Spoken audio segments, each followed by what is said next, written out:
Yang pasti itu salah satu perbedaan ketika menjadi artis sama di politik ya Mbak ya. Jadi ketika jadi artis mungkin tanggung jawabnya hanya terhadap saya, terhadap tim, terhadap keluarga. Cuman sekarang di politik orang-orang yang mungkin harus kita tanggung sama-sama tuh jauh lebih banyak gitu. Jadi mungkin ini pembelajaran juga karena bagaimanapun juga ini kan dunia yang baru buat saya, harus banyak belajar.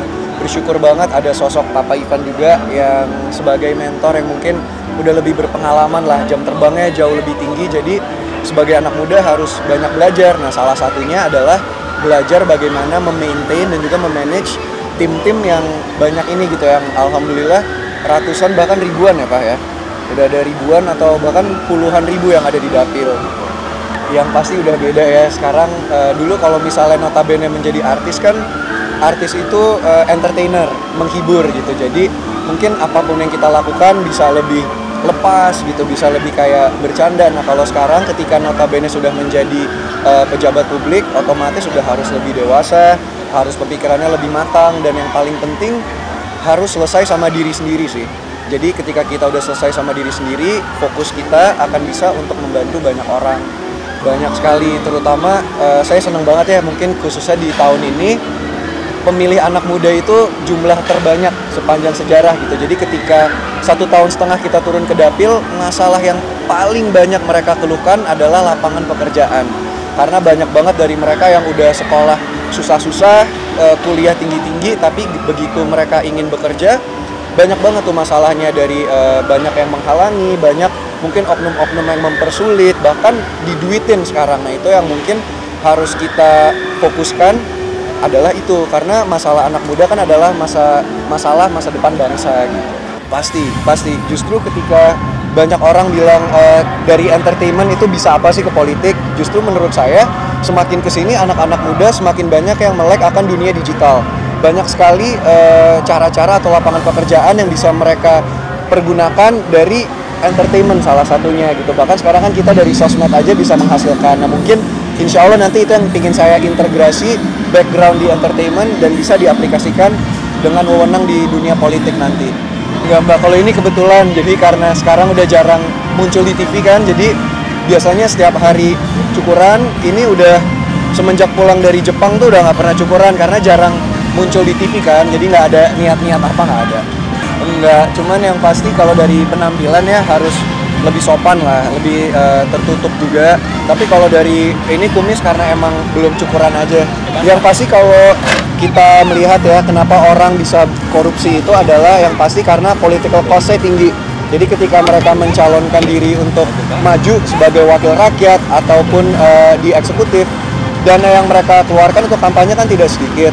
Nah alhamdulillah ada keuntungannya menjadi public figure, itu orang sudah mengenal kita, jadi otomatis political cost yang kita keluarkan jauh lebih rendah daripada orang-orang lain gitu. Bahkan boleh tanya ke ketua tim sukses sendiri, kita turun itu budgetnya sangat minimal, dan alhamdulillah tidak ada hutang, tidak ada utang budi kepada orang lain gitu. Jadi nothing tulus, kalau kepilih alhamdulillah, nggak kepilih tidak apa-apa gitu. Jadi ya insya Allah seperti yang saya bilang tadi, kalau udah selesai sama diri sendiri, insya Allah korupsi itu akan jauh lah. Yang pasti 3 hal yang penting ya, banyak orang mencari kesempatan tapi sedikit yang ingin memantaskan. Menurut saya 3 hal yang paling penting untuk dijaga adalah pertama pikiran. Kita harus bisa mengupgrade cara berpikir kita, wawasan kita harus banyak belajar gitu. Yang kedua adalah bicara kita. Ketika kita bicara sama orang, lisan kita harus kita jaga, karena dalam politik kita nggak tahu kan amit-amit hati siapa aja yang akan kita sakitin misalnya. Dan yang ketiga yang paling penting hati kita sih, semakin kita diberikan tanggung jawab yang lebih luas, harus lebih dekat sama sang pencipta.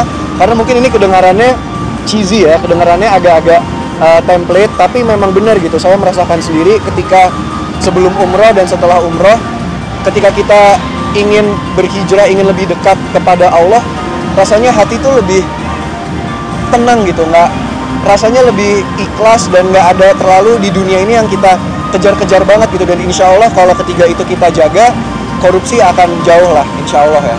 Tapi kenapa sih Mas korupsi itu selalu dikaitkan dengan politik gitu?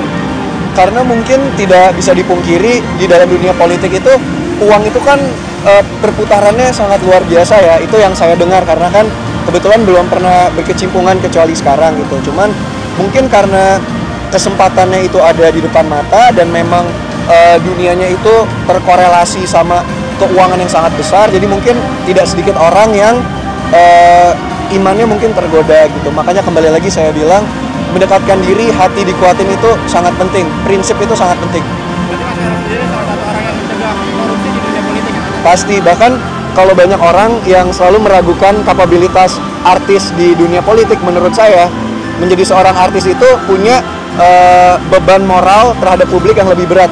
Karena kita mau ngapain aja, orang sudah tahu. Kita ibaratnya hari ini mau jalan-jalan kemana, kita mau kegiatan apa, publik akan bisa lebih transparan terhadap kita gitu. Jadi itu nilai lebih menjadi public figure gitu. Orang akan gampang untuk memantau. Target Mas Heru sendiri dari artis terjun ke politik itu apa sih targetnya Mas? Yang pasti memajukan anak muda lah. Kan saya dari dulu punya slogan Maritim, mari kita tumbuh. Semoga anak-anak muda di Indonesia ataupun teman-teman artis dari dunia entertainment bisa tumbuh dari segala sisi lah, pendidikan, dari lapangan pekerjaan, dari segala aspek lah. Ya kalau kekhawatiran pasti ada ya dimanapun di bidang apapun, tapi yang jelas semakin dewasanya anak-anak, semakin kita juga berusaha bagaimana bisa melepas dia untuk bisa hidup sendiri di dunia dia gitu loh. Jadi justru itulah tanggung jawab orang tua pada saat dia bisa melepas anak itu mandiri. Nah di situ keberhasilannya menurut saya. Tapi ada ujangan-ujangan khusus untuk Anda lagi sebagai orang tua, apalagi calon depan menjadi tim sukses ya? Ya yang jelas di dalam dunia politik ini tadi dibilang banyak kebijakan yang diambil. Bagaimana itu nggak bisa kita menyenangkan semua orang, nggak bisa memuaskan semua orang, tapi bagaimana bisa mengambil keputusan yang bijak, yang bisa untuk lebih banyak mayoritas, banyak masyarakat merasakan dampak positifnya di situ. Dan tentunya saya yakin bahwa program-program pemerintah itu udah banyak banget. Nah, bagaimana tinggal membawa program itu bisa sampai ke masyarakat, khususnya di dapil dia bisa dirasakan sama mereka. Dan yang lebih penting bagi saya tuh adalah bagaimana dia bisa tetap down to earth, ya, bisa tetap bermasyarakat dengan baik, karena semakin tinggi dia tentunya sekarang seperti sekarang justru dia semakin harus bisa lebih dekat ke masyarakat dan dapilnya luas sekali.